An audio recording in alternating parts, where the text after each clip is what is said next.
اور جس آدمی نے سحری بھی نہیں کی، قبلہ جی جس آدمی نے سحری بھی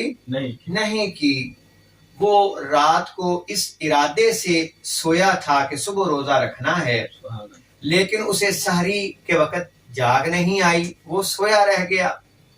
تو اب اس نے صبح اٹھا، آذان ہو چکی ہے، نماز کا وقت ہے، نماز ادا کی۔ اب اگر اس وقت بھی وہ آدمی نیت کر لے گا، ارادہ کر لے گا، تو اس کا روزہ شمار کیا جائے گا۔ بہت سے لوگوں کو یہ مسئلہ ہوتا ہے کہ وہ رات کو نیت کر کے تو سوتے ہیں کہ صبح روزہ رکھنا ہے، لیکن ہوتا یوں ہے کہ وہ سوئے رہ گئے، آنکھ نہ کھلی اور سحری کرنے کا موقع نہ ملا، پھر فون کرتے ہیں، کال آتی ہے کہ بلا بتائیے میرا روزہ ہوا یا نہیں ہوا۔ تو اس مسئلے کے اندر پھر یہی رہنمائی کی جاتی ہے کہ آپ کا روزہ ہو چکا، آپ کا روزہ ہو گیا، کیونکہ آپ نے جو ہے وہ رات کو نیت کی تھی، اگرچہ سحری کا موقع نہیں ملا۔ سبحان ماشاءاللہ جی، حضرت علامہ مولانا مفتی عاصم محمود المصطفی صاحب نے بڑے خوبصورت انداز میں ہماری اس معاملے میں رہنمائی کی ہے کہ ہم نے نیت کس طرح کرنی ہے، اگر نہیں کی تو پھر بھی ہمارا روزہ ہو جائے گا کہ نہیں ہو جائے گا، اس کا انہوں نے مفصل جواب دیا ہے کہ نیت جو ہے وہ دل کے ارادے کا نام ہے، تو اگر دل میں ارادہ ہے، اگر رات کو سوتے ہوئے بھی اگر نیت کی تھی کہ روزہ رکھنا ہے، تو صبح اٹھ کے اگر کچھ نئی نیت کی یا پڑھا نہیں ہے پھر بھی روزہ ہو جائے گا۔ تو چلتے ہیں ہم مفتی صاحب سے یہاں پر ایک اور بات قبلہ میں عرض کر دوں، وہ یہ ہے کہ ایک شخص کو موقع نہیں ملا نیت کرنے کا یا نہیں کی اس نے، جی ماشاءاللہ، اور رات کو سویا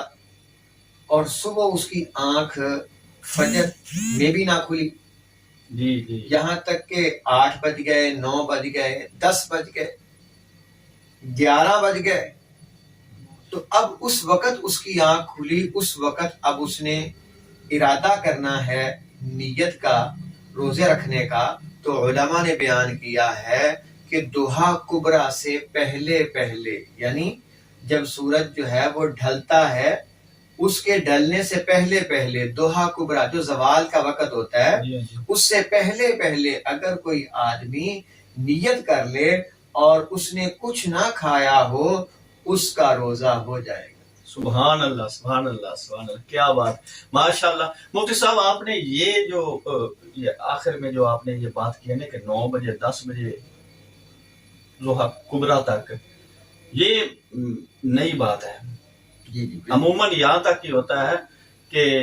نیت نہیں کی یا کیا پڑھنا ہے یا سو کر اٹھے ہیں تو کیا، لیکن اس کا مطلب اللہ بہت بڑا مہربان ہے، اللہ تبارک و تعالی بے نیاز ہے اور وہ اپنے بندوں سے محبت فرماتا ہے، یہ محبت ہی ہے، تو یہ نبی پاک صلی اللہ علیہ وسلم کی مبارک شریعت کا فیضان ہے۔ تو علماء کرام نے اس میں ہمارے لیے بہت اچھی رہنمائی فرمائی ہے کہ اگر کوئی آدمی اٹھا اور کیونکہ وہ سویا رہا، اس نے کچھ نہیں کھایا پیا، کچھ نہیں جو ہے وہ اس نے ایسی چیز استعمال کی جو روزے کے منافی ہو، تو اب اس کا روزہ تو ہو جائے گا، اسے روزہ مانا جائے گا اس کا۔ سبحان اللہ۔ دوسرا سوال ہے جی،